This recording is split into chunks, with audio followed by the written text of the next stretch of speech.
अस्सलाम वालेकुम and welcome to DNA debate news and analysis. आज मुझे याद आ रहा है 88 का वक्त के जब नवाज शरीफ साहब जो चीफ मिनिस्टर थे, बेनजीर प्राइम मिनिस्टर थी। तो मैं 180 में बैठा हुआ था, हम दोनों बैठे हुए थे, तो बातें हो रही। तो ही सेड कि अब मैं देखूंगा कि ये किस तरह होता है कि ये इधर आए। एंड आज वही चीज आज हमें नजर आ रही है कि आज पीटीआई यहाँ बैठी है और वफाक के अंदर नवाज शरीफ बैठे हैं। सो द क्वेश्चन इज के what goes around comes around eventually one way और द अदर। लेकिन हिस्टोरिकली हमने देखना है कि चलो ये जो इलेक्शन का मजाक हो गया, गंद हो गया, जो भी हो गया, आप इसको जैसे मर्जी एनालाइज कर दें। अब नेक्स्ट स्टेप क्या है? क्या परवेज इलाही साहब आए हैं? क्या ये अब आके डॉलर को चेंज कर देंगे? क्या पाउंड ठीक हो जाएगा? क्या इनकी गवर्नेंस में चेंज कोई आएगा? इन्होंने बड़ी तरमीमें की हैं, बड़े कानून उन्होंने बनाए, बड़े अच्छे काम किए पंजाब में, जिस तरह शहबाज शरीफ ने किए थे। लेकिन द क्वेश्चन इज, अब पावर इनके हाथ में है, रिस्पॉन्सिबिलिटी इनके पास है। क्या ये टर्न अराउंड ला सकते हैं या नहीं ला सकते? बड़ी और बातें ये भी हम करेंगे। लेकिन as always Salim Bukhari, Iftikhar Ahmed and of course Javed Iqbal हमारे साथ मौजूद हैं। इफ्तिखार साहब, आज मैं आपसे शुरू करूंगा और यही सवाल मैं आप पे डालूंगा। क्या Pervaiz Elahi as far as governance is concern, क्या ये कुछ टर्न अराउंड ला सकते हैं, इकोनॉमिक और अदरवाइज? देखिए, इक़्तिसादी तौर पे तो तब्दीली इसलिए नहीं आती कि मरकज़ में वो नहीं है। अलबत्ता ये कर सकते हैं कि जो पंजाब का सूबा है, जहाँ पे प्राइस कंट्रोल कमेटीज़ हैं, जो डिप्टी कमिश्नर्स और एसी और कमिश्नर ने मैनेज करनी होती हैं, अगर उन पे इनका दबाव हो तो कोई अच्छा काम हो सकता है। और दूसरा है कि अभी थोड़ी देर पहले जो पीटीआई के सरबराह हैं, उन्होंने कहा है कि पंजाब में मैं सेहत कार्ड का भी इजरा करने लगा हूँ। अभी मुझे ये पता नहीं कि वो सेहत कार्ड के इजरा के लिए फ़ंड्स कहाँ से आएंगे, क्योंकि बजट तो अनाउंस हो गया हुआ है। वो पैसा कहाँ से आएगा? वफाक ने तो शायद नहीं रखा पंजाब के लिए, तो पंजाब वो पैसा कैसे जनरेट करेगा? दूसरी बात। तीसरी बात है कि परवेज़ इलाही बतौर चीफ मिनिस्टर वो कामयाब रहे हैं और कई ऐसी चीज़ें उन्होंने इंट्रोड्यूस कराई हैं पंजाब में जो आज भी जानी जाती है। मैंने 11 22 अब सारे मुल्क में इसकी कॉपी की गई है। फिर पढ़ा लिखा पंजाब का जो तस्वर था, एक तस्वर था, लेकिन पढ़े लिखे पंजाब को उन्होंने इस तरीके से अरेंज किया, मैनेज किया कि अगर आप एक छोटे से गांव के स्कूल के बारे में भी कोई इन्फॉर्मेशन लेना चाहते हैं तो आप उनको गांव का नाम बता दें और आपको लम्हों में इंफॉर्मेशन आ जाएगी कि वो जो स्कूल है कितने रकबे पे है, कितने टीचर्स हैं, कितने टीचर हाज़िर हैं, कितने टीचर गैर हाज़िर हैं, कितने बच्चे हैं। मतलब उन्होंने इसमें काम किया और बहुत सारा 5 साल का जो अरसा है बहुत सारे कवानीन बनाए, 40 के करीब कवानीन ऐसे हैं जो बनाए। लेकिन ये जो सवाल आपका, ये सवाल बड़ा इंपॉर्टेंट इसलिए है कि उनके पास इक़्तिदार तो होगा लेकिन इक़्तिदार नहीं होगा। असल में तो वो एक छोटे से पार्टनर है ना पीटीआई के, इक़्तिदार तो पीटीआई का चलेगा। और कल भी जो मुलाकात हुई उसमें जो खबरें रिपोर्ट हुई हैं वो भी आपने पढ़ ली होंगी। और आज पीटीआई के सरबराह लाहौर तशरीफ़ लाए हैं, वो जो अहकामात देंगे उस पर उनको अमल करना पड़ेगा। यहाँ पे वो कॉन्फ्लिक्ट डेवलप होगा कि क्या हतमी तौर पे वो डिलीवर कर पाएंगे पाकिस्तान में पंजाब के अवाम को, या फिर ये असम्बली टूटने का एक तरीका है कि असम्बली तोड़ी जाए और उसके लिए चौधरी साहब को इस्तेमाल किया जाए। एक और बात जो मैं कहना चाहता हूँ वो है ख़ानदान के अंदर जो अब एक टफ कंपटीशन है। देखें, चौधरी शुजात साहब पार्टी के प्रेसिडेंट हैं। आज भी वो बतौर प्रेसिडेंट ये लिख सकते हैं इलेक्शन कमीशन ऑफ पाकिस्तान को कि मैंने इन 10 आदमियों को पार्टी से निकाल दिया। इलेक्शन कमीशन ऑफ पाकिस्तान के पास क्या चॉइस रह जाएगी मासवा ये कि वो सदर की बात माने, एक, या ये सदर को निकाल दें। अब सदर को निकालना इनके लिए इसलिए मुश्किल है कि पाकिस्तान मुस्लिम लीग काफ ने चौधरी साहब को ताहयात सदर मुंतखब किया है। दूसरी बात, अब ये बातें सारी ऐसी हैं कि जो मेरी समझ में नहीं आती कि कैसे हल होंगी। मुझे अफसोस होता है ये बातें जान के कि सियासत में दिल नहीं होता और सियासत के कोई हार्ड एंड फास्ट रूल नहीं होते। मुझे याद आता है मियां अज़हर कौमी असम्बली के रुकन थे, तो उनकी बेटी की शादी थी। उन्होंने पाकिस्तान के तमाम अरकान असम्बली को दावत दी कि मेरी बेटी की शादी में शिरकत करें। मियां साहब ने कहा कि फैमिली ने कहा कि आपने जो बेनज़ीर को दावतनामा भेजा है वो दावतनामा वापस लें, वरना हम आपकी बेटी की शादी में शिरकत नहीं करेंगे। और ये बात हैरान कुन थी, जो लोग जानते हैं कि मियां अज़हर और मियां नवाज शरीफ की फ़ैमिली के दरमियान किस किस्म की कुर्बत थी। आप यकीन करें कि मियां अजहर ने बेनज़ीर का दावतनामा वापस नहीं लिया और मियां फैमिली का कोई भी मेंबर जो है वो मियां अजहर की बेटी की शादी में शरीक नहीं हुआ। ये होता है कि जब इस किस्म की तल्लकात और वास्तव में जब रिफ्ट आ जाती है, कोई तनाव और खिंचाव आ जाता है, तो फिर बातें बहुत अजीब नोयत की हो जाती हैं। तो मैं इससे खौफजदा हूँ कि ये फैमिली को कहीं और नुकसान ना पहुँचे। अच्छा बुखारी साहब, ये जो इफ्तिखार साहब ने बड़ी इंटरेस्टिंग बात की है। मुझे याद है कि चौधरी शुजात साहब की जब वालदा की डेथ हुई थी तो मैं वहीं था। तो मैंने इनसे पूछा, मैंने कहा जी आपने नवाज शरीफ को बुलाया? उन्होंने कहा जी मुझे नहीं पता कि उनको। मैंने नवाज शरीफ को टेक्स्ट किया, मैंने कहा यार दिस इज योर पे back time and you should come. And वो आए डिस्पाइट द फैक्ट के बड़ी तलखियां थी, लेकिन नवाज शरीफ आए उनके उनकी डेथ के ऊपर। तो तो यही सवाल आपको है, क्या ये रिपेयर हो सकता है इनका रिश्ता?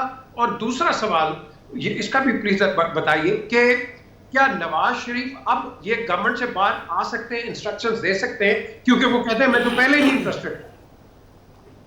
देखिए, काफ़ी सारी गुफ्तगू तो खान साहब ने कर दी है। 2-3-4 बातें जो हैं वो करना बहुत ज़रूरी हैं। उन्होंने कहा कि बहुत सारे काम चौधरी परवेज़ इलाही ने किए थे, यकीनन वो दुरुस्त है। उसमें ट्रैफिक वार्डन एक और चीज़ है, हाईवेज़ की पेट्रोलिंग एक और चीज़ है। इस तरह के बहुत सारे काम उन्होंने किए जो आज भी जारी हैं, और गवर्नेंस के एतबार से उनका ट्रैक रिकॉर्ड जो है वो ज़्यादा बुरा नहीं था। मगर दो चीज़ें जो मुझे परेशान कर रही हैं वो ये, एक तो ये कि गिनी बुक ऑफ रिकॉर्ड में हमारा इंशाल्लाह ताला तज़किरा फिर जाएगा। पहले मंजूर भुट्टो साहब ने 18 वोटों से पंजाब की वज़ारत आला चलाई थी, और ये 10 वोटों से, अगर मैं तारीख़ी तौर से ठीक कह रहा हूँ तो ये वाकई गिनी बुक ऑफ रिकॉर्ड में जाने वाली बात है। दूसरी बात यह कि परवेज़ इलाही साहब की हुकूमत की मुद्दत तय नहीं है, क्योंकि अगर हम इमरान खान की बात सुने तो वो कहते हैं 1 हफ़्ते से ज़्यादा नहीं होगी, हमने तो तोड़नी है ये।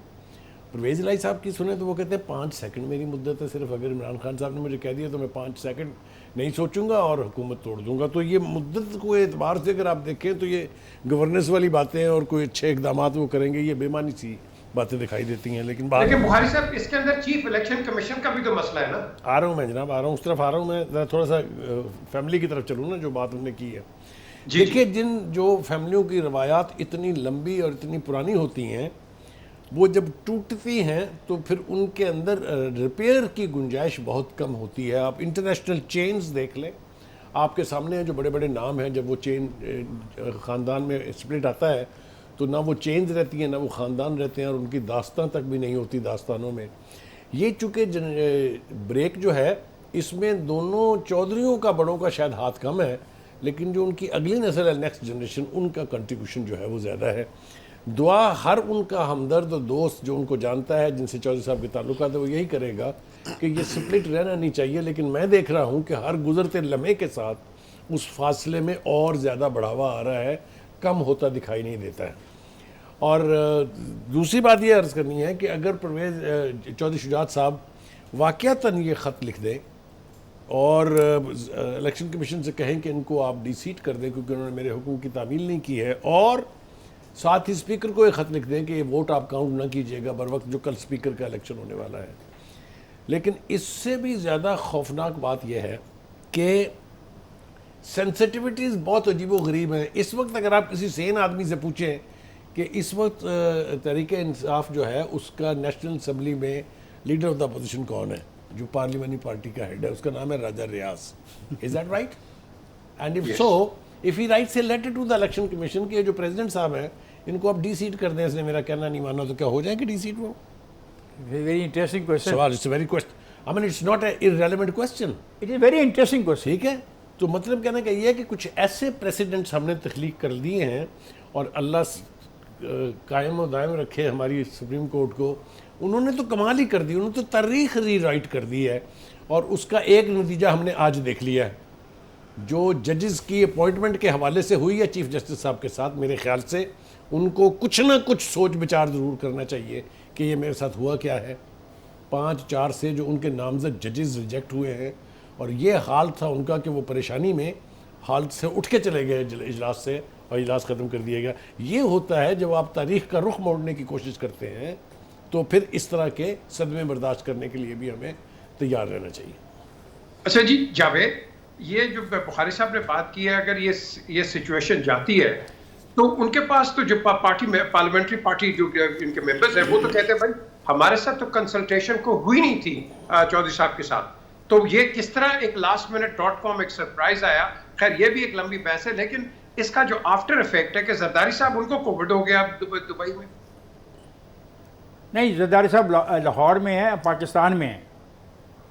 ये नहीं जी, उनको बताया गया वो अपनी नहीं बेटी नहीं, की he is grand not daughter in की दुबई, उनको मिलेंगे। नहीं वो दुबई नहीं है, वो He is in नहीं है। वो पाकिस्तान गए थे है। सालगिरह में वापस आ शिरकत गए करने के लिए। वो ये- वापस आ गए। अच्छा पीजे, इंपॉर्टेंट चीज़ 2-3 बातें हैं इनमें। एक तो पंजाब हुकूमत के हवाले से जो बात हुई है, जो आपने गवर्नेंस की बात की, परवेज़ इलाही साहब की तारीफ़ें बहुत हुई हैं, लेकिन मैं समझता हूँ उसमें परवेज़ इलाही साहब को जो एडवांटेज था, उनके पास 5 साल कंप्लीट थे ए, और दूसरा उनको दूसरा बड़ा एडवांटेज था कि वो ही had absolute power to move on.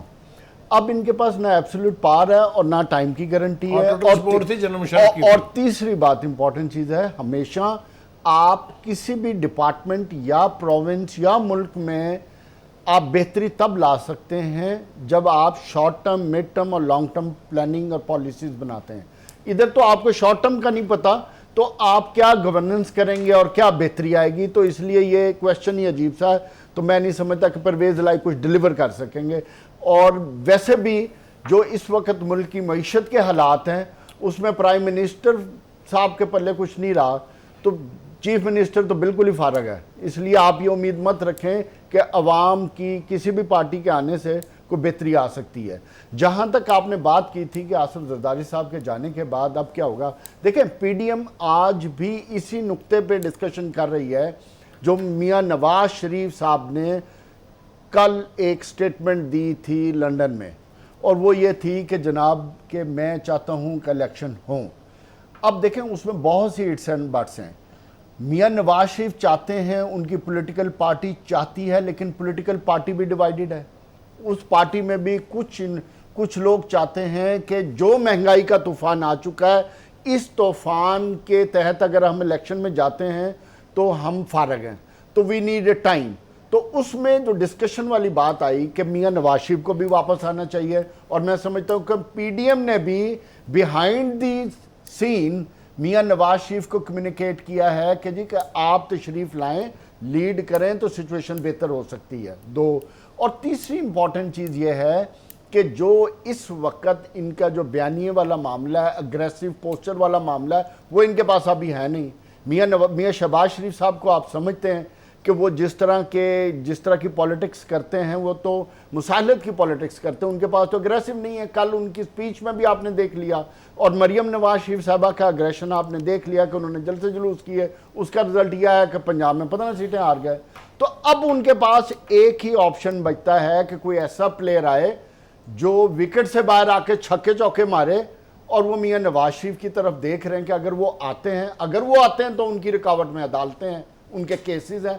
So there are a lot of things जो मुस्लिम लीग नून की पॉलिटिक्स को जिस डिसीजन की तरफ आप इशारा कर रहे हैं ले जाने के लिए उनको मजबूर कर रही है। और उसके अलावा पीडीएम भी यही चाहती है, बिकॉज पीडीएम भी मेरी इतला के मुताबिक आसिफ जरदारी साहब भी अभी नहीं चाहते कि इलेक्शन हो। चलें जी, और बात करते हैं। ब्रेक पे चल रहे हैं जावेद, ब्रेक के बाद वापस कंटिन्यू विद दिस, क्योंकि यहाँ बड़े क्वेश्चंस और हैं। क्योंकि अब देखें ना, अब इस वक्त जो फेडरल गवर्नमेंट है वो कह रही है फॉरेन फंडिंग का केस खोलें, और दीगर जो इनकी एक्सप्लेनेशन है पीटीआई की वो करें।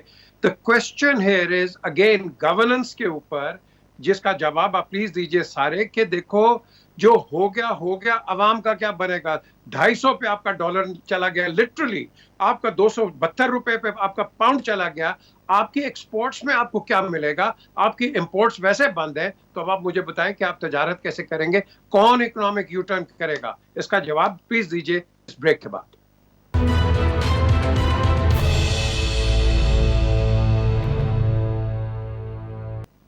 Welcome back to DNA. Bukhari साहब, मैंने आपको पहले एक सवाल किया था, मेरा ख्याल आपने वो थोड़ा ओवरलुक करके ये नवाज शरीफ साहब का बताइए, क्या ये कह सकते हैं अपनी पार्टी को भाई इनफ इज इनफ? क्योंकि मुझे याद है जब आई एम श्योर आप भी थे, इन्होंने 2013 का मैनिफेस्टो दिया था, तो नीचे जब ये आए थे तो नजम सेठी साहब ने कहा मुझे तो समझ नहीं आती है कि मैं हुकूमत लूं या ना लूं।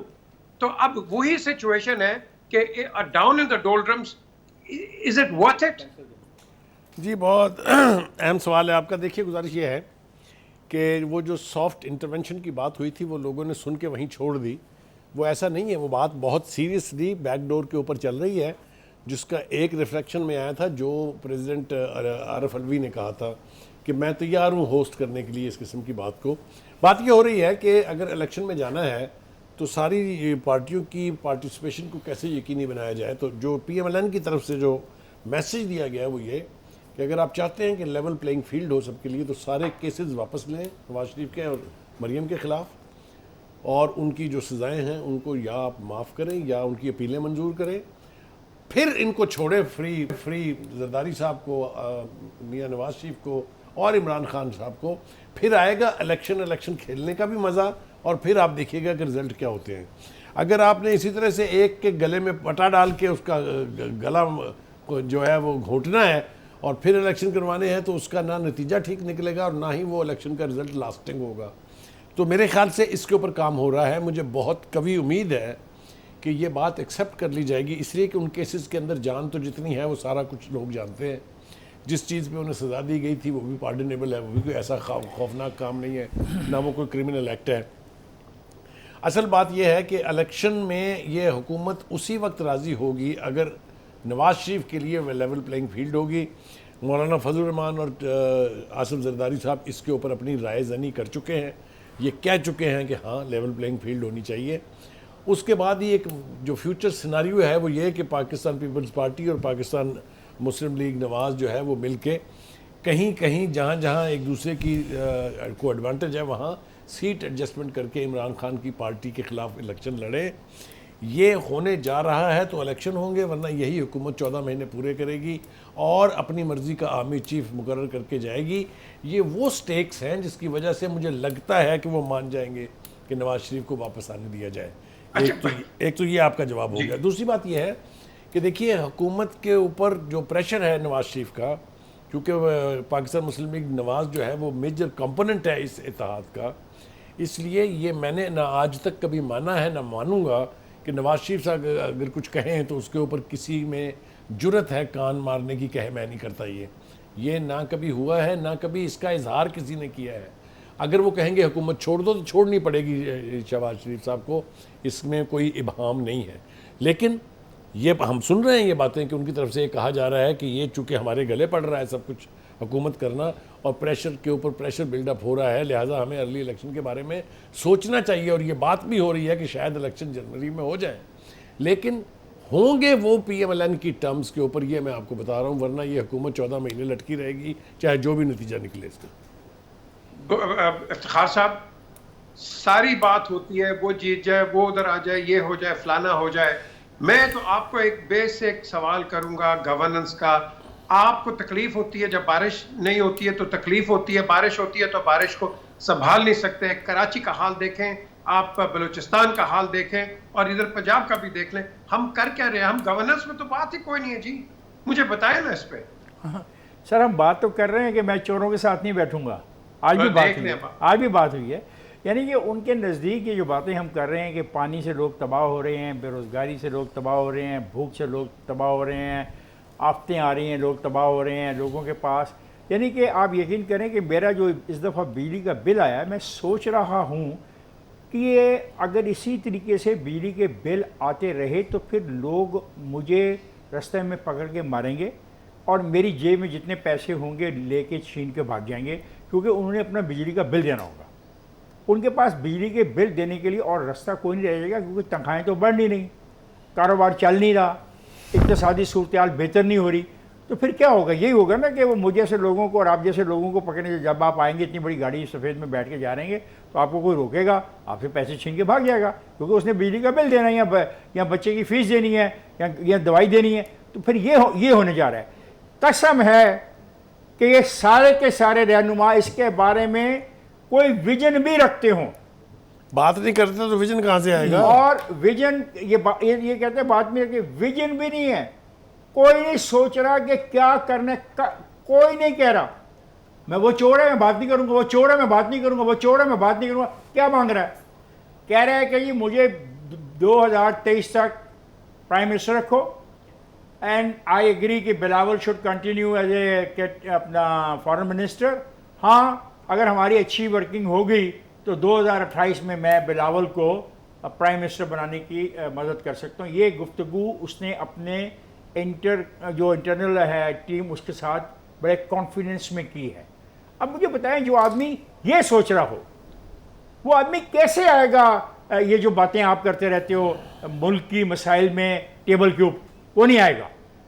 मैं आपको बताऊं वो नहीं आएगा, और उसके ना आने से मुल्क में नुकसान होगा, इक्तिसादी, समाजी, सियासी। आज वो नहीं मान रहा, आज उसको समझ नहीं आ रही, और मुझे पता है कि इस पर गालियां मुझे पड़ेंगी, और बड़े मजे की बात है मैंने कोई गाली नहीं दी। अब ये गलत हो रहा है जो हो रहा है, खुदा के वास्ते डॉलर कहाँ पहुंच गया, पाउंड कहाँ पहुंच गया।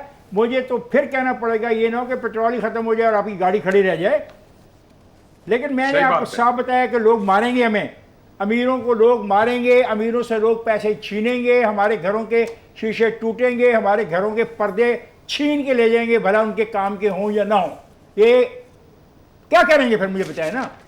जब नौकरी नहीं है, पैसे नहीं है, क्या करेंगे? क्या नहीं, आप बताए ना वो क्या करेंगे। नहीं, आप भी तो बोलो ना पीजे साहब, आप हमारी सुनते रहते हो, आप बोलो। इसका बड़ा सिंपल जवाब है इफ्तिखार, आपने बड़ी अच्छी बात की। देखें, इसका एक ही जवाब है, आप सियासत को इस वक्त साइड पे रखो, इकोनॉमिस्ट को आगे लेके आओ। जो शबाज जो बात करते हैं, सिर्फ इकोनॉमिस्ट को ना लेके आओ, आप विजन दो, आप हौसला दो लोगों को। आपको लोगों हम तुम्हें मरने नहीं देंगे, हम तुम्हारे नहीं मिल रही शहर के अंदर। इफ्तिखार साहब, अब विजन की बात करते हैं, आपका तो ऑपरेशन ही कोई नहीं है, तो विजन किसको देंगे? ये किसको दिखाएंगे विजन अपनी? विजन अगर होती तो आज आपका काम भी चल रहा होता। और जावेद, ये तो 300 पे लिटरली पाउंड आपका चला गया है, और आपका ये आज भी बिजली बढ़ गई है 3-4 रुपए। तो मुझे बताओ, ये जो इफ्तिखार बात करे सर, विजन किसके पास है? ये कौन इकोनॉमिक यू टर्न आएगा? विजन तो बड़ी दूर की बात है। फिलहाल तो ये लोग अपनी सियासत अपने इक्तदार के लिए कर रहे हैं। कोई बात है। इफ्तिखार साहब, आपने बात कर ली ना इक्तदार में, जो बुखारी साहब ने बात की, एक कहता है मेरे केसेस माफ कर दो, दूसरे की ख्वाहिश है कि मैंने अपॉइंटमेंट मैंने करनी है, चौथे की ख्वाहिश है कि हम 2023 तक प्राइम मिनिस्टरशिप चाहिए। जब ये सोचें होंगी तो उधर रास्ता कहां से निकलेगा, सोच कहां से आएगी? आपके लार्ज इंडस्ट्रियल यूनिट बंद हो चुके हैं। टोयोटा होंडा ने अगले 3-3 महीने के जो लोगों के पैसे जमा थे, डिलीवरीज बंद कर दिए, लेटर इशू कर दें कि हम मार्केट रेट के साथ आपको पैसे वापस कर रहे हैं, हमारी एलसी नहीं खुल रही। मुझे एक केबल कंपनी, पाकिस्तान की नंबर 1 केबल कंपनी, उनकी एलसीज बंद नहीं खुल रही हैं। वो कहता है कि मैं 1000 लोगों को फारग कर रहा हूं, मैं कहां से पैसे पूरे करूं? इस वक्त मुल्क के हालात ये हैं, बेरोजगारी का आलम ये है कि दिन ब दिन लोग नहीं पे चल रहे हैं। हमारे पास टाइम थोड़ा, एक ब्रेक पे चलते हैं। अपना ब्रेक के बाद ही ले लिया करें ना। ये जो आपने अभी बात की है, इसी से आप प्लीज इसको शुरू करें। तो ये जो जावेद बात करते हैं, इससे सुनते हैं, और इस ब्रेक के बाद।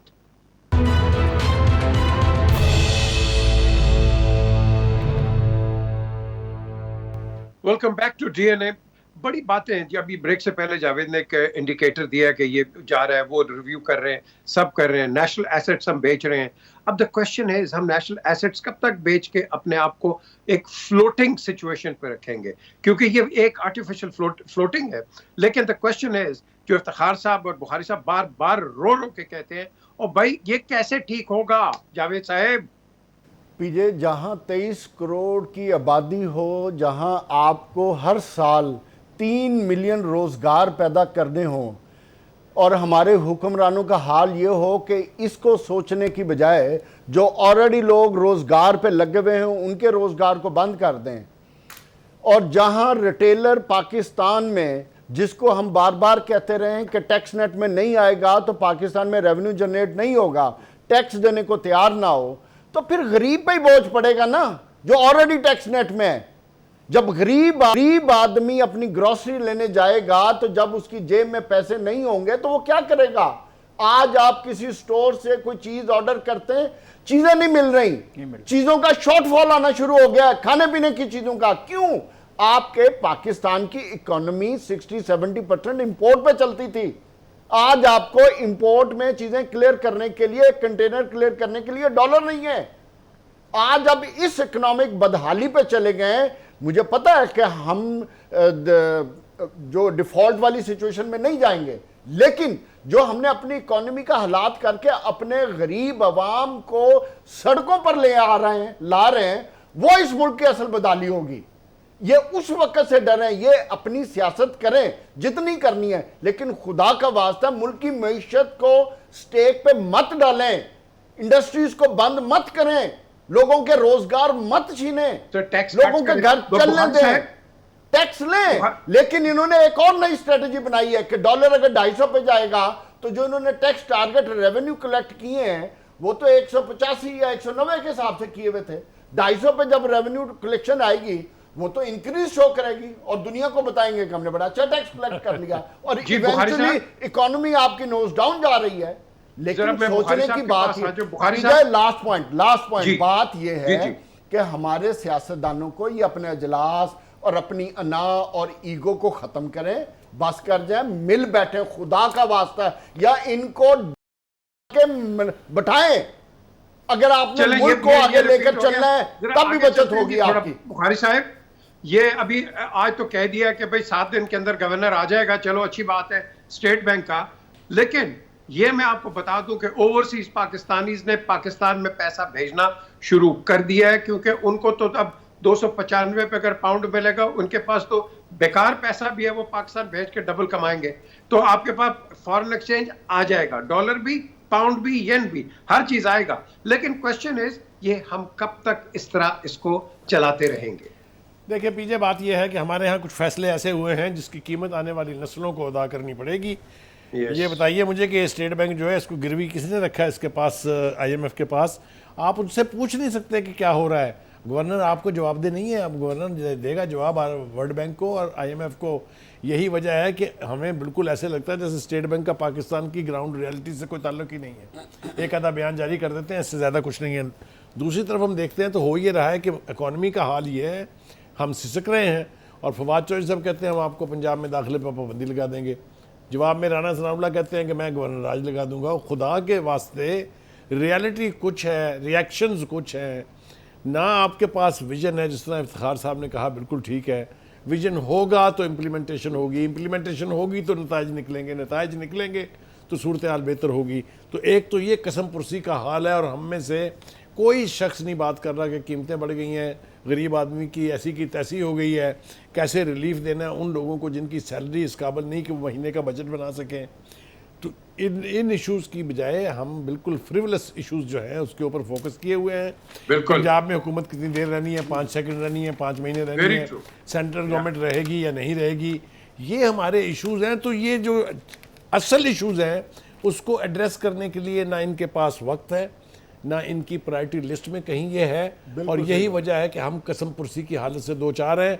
और पीजे मैं आपको ईमानदारी से कहूँ, हुकूमत ये रहे या दूसरी आ जाए, अगर इनका हाल यही रहेगा, इनकी अप्रोच यही रहेगी, तो पाकिस्तान का अल्लाह ही हाफ़िज़ है। बिल्कुल सही आपने बात की इफ्तिखार साहब। ये जो बात कर रहे हैं अप्रोच की, अब ये जो वेंडेटास और विक्टिमाइजेशन, मैं ये कर दूंगा और वो ये कर देंगे, सर इन दोनों को अब एक शटअप कॉल नहीं देनी चाहिए दोनों को? हम तो शटअप कॉल देंगे, लेकिन ये बात जो आपने बताई है कि 295 रुपए की वजह से जो लोग बाहर से पैसा पाकिस्तान भेजेंगे, इससे हमें बहुत फ़ायदा होगा, हमारा फॉरेन एक्सचेंज बढ़ जाएगा। Very good. अभी फॉरेन एक्सचेंज तब बढ़ेगा जब ये हालात रहेंगे, लेकिन उस फॉरेन एक्सचेंज के बढ़ने से बिजली की पैदावार के अमल के लिए जो हमें चीज़ें चाहिए वो उनको भी हमने ख़रीदना है।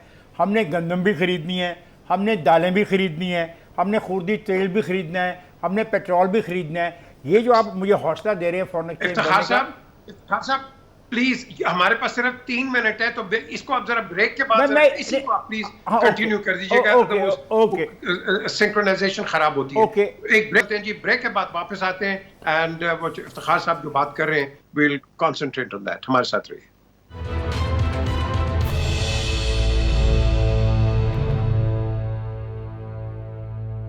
Welcome back to DNA. ये मैशत पे बात हो रही है और जो बिल्कुल जो एग्जैक्ट चीज है, इट डजंट मैटर कि जो मर्जी गवर्नमेंट हो, और भाई एक आम आदमी को कोई वो नहीं है कि भाई ये क्या हो रहा है, वो कह रहा है मेरे घर में रोटी चल रही है, मेरे घर में बिजली है, मेरे घर में आप मेरे बच्चे पढ़ सकते हैं, नहीं पढ़ सकते हैं, मेरे बच्चों को दवाइयां मिल सकती हैं, नहीं मिल सकती हैं। और ये इफ्तिखार साहब आप बात कर रहे हैं, लेकिन इसको करेगा कौन, ये बताए ना मुझे। ये इनको करना पड़ेगा, वरना इनके भी घरों में आग जाएगी। ये गलतफहमी का शिकार ना रहें। ये मैं बड़ा क्लियरली बता दूं, ये इनकलाब की जो बातें करते हैं ना, ये इनकलाब इन्होंने देखे नहीं, किताबों में पढ़े हैं। और यहाँ पे अगर इनकलाब आ गया और जब रोटी नहीं मिलेगी, मुझे पैसा नहीं मिलेगा, दाल नहीं खरीद सकूंगा, आटा नहीं खरीद सकूंगा, तो फिर मैं किधर जाऊंगा? पहले तो मोहल्ले में कोशिश करूंगा, फिर मोहल्ले से बाहर जाऊंगा, फिर मोहल्ले में एक टोला मेरे साथ शामिल हो जाएगा, वो कहेगा चलो इफ्तिखार साहब बाहर जाने, सड़कें रोकने हैं, सड़क जाके तो आपकी जो गाड़ी आ रही है बड़ी सफ़ेद रंग की, हम इसको रोकेंगे और इसमें से पेट्रोल निकालने के बहाने आपको तो पकड़ के फेंटी लगाएंगे कि तू, तेरे को इतना पैसा कितों आया? Sir, I am warning the all political parties in Pakistan और इनके साथियों को भी और इनके हमातियों को भी कि आप पाकिस्तान को एक खौफनाक दलदल की तरफ ले जा रहे हैं। ये जो आप डरा रहे थे श्रीलंका, ये श्रीलंका नहीं बनेगा, ये कुछ और होगा फिर, और आप सब जिम्मेदार होंगे, सब, और कोई भी नहीं बचेगा।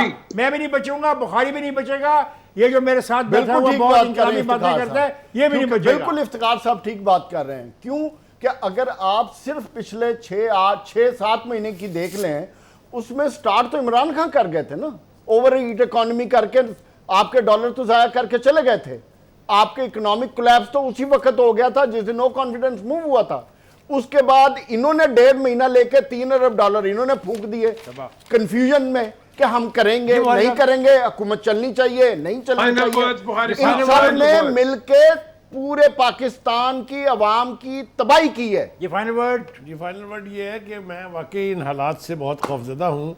ये इफ्तिखार साहब अच्छा खासा मुझे बुखारी साहब कहा करते थे ओए बुखारी पर आ गए हैं, तो ये हालात अगर सड़कों के ऊपर हुए तो बहुत बुरे हालात बुखारी मैं नहीं कहूँगा, वो कहेंगे, और वो कहेंगे जो आपकी तरफ आ रहे होंगे। एक बात आपको मैं बताऊं अपने पीजे, दुनिया के जितने इनकलाब हैं वो गुर्बत की लकीर से शुरू हुए हैं और फिर वो महलों तक पहुंचते हैं।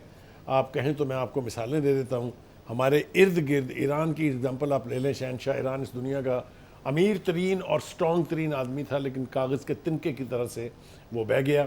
यही हाल फ्रांस के रेवोल्यूशन का था, अगर आपको याद हो। यही हाल चाइना के रेवोल्यूशन का था, जहाँ पूरी कौम जो है अफीम खा के पड़ी रहती थी। तो जब लातअल्लुकी हो जाएगी हुक्मरान तबके की ग्रास रूट लेवल के लोगों के साथ, that is where the revolution. उनके माशी मिसाल के साथ sir. Gentleman, thank you very much. Bukhari साहब, इफ्तिखार साहब, जावेद साहब, थैंक यू वेरी मच। बड़े सब्जेक्ट थे जी आज बात करने के, टीटी बात करनी थी, वो कल करेंगे। और एक और जो एक बहुत बड़ा हमने एक फोपो किया है, ब्लंडर आप कह लो डिप्लोमेटिक, कि आपने तारिक फातिमी को भेजा वॉशिंगटन में और अच्छे काम के लिए भेजा ऑफिशियल ड्यूटी पे। बाद में वो वेंडी शर्मन को भी मिले, हर एक को मिले, और बाद में हमारा यहाँ फॉरेन ऑफिस कहता है वो तो जी प्राइवेट विजिट पे गए। Can you believe the amount of blunder? और जो वहां से स्टेट डिपार्टमेंट से इसके मुतालिक जो स्टेटमेंट्स आई हैं, इस पे बहुत गहरी कल बात होगी। लेकिन कल as always 8 o'clock, look after yourself, look after the interest of Pakistan. Khuda Hafiz.